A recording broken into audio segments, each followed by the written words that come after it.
Eat ka na po. Ay, sige. Kumain na kaya? Opo, nung bago pa po kami pumunta dito. Okay. So, ayan, may kutsara ka po. Alright. Tapos dito, maran ka po kanin. Okay. Tapos, So, ano, turuan mo na kita na ha. Dapat clock method, okay? So, ito, naka-square siya pero clock method pa rin. Ito, ibig sabihin ng clock method, ito ay 12, 6. mas lang ba dito mapunta? 1. Hindi nga. Oh, ito dapat example, ano mo siya, i-consider mo siya na parang clock. Ito siya, clock, okay? So, ito, dito, 12. Okay. Tapos, so 12, 1, 2, 3, 4, 5, 6, 7, 8, 9, 10, 11. Okay? Okay. Sige. Try natin ha. Try natin kung nakuha mo ha. Sige. Okay. Orient mo ako. Orient mo ako.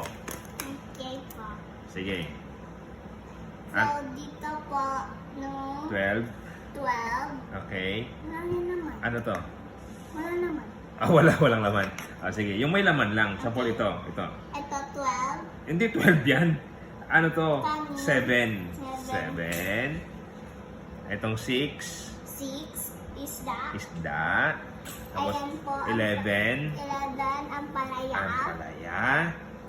And then, Tapos, pesto na biscuit. gusto na biscuit sa 3. Okay? 3. Ito na, pagka sa loob siya ng pinggan, ay May oras po. AM.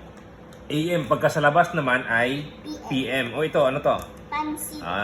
Okay. Pansit. So, sa 12 o'clock PM ay may pansit ako. Alright? Okay. Ayan. So, ganyan na, alam mo na ha. Apa. So, clock method, yung pag-guide sa isang blind kung kakain is clock method. Alright? Thank you. Alright. Thank you. That's my girl. High five. Welcome. Thank you. Okay.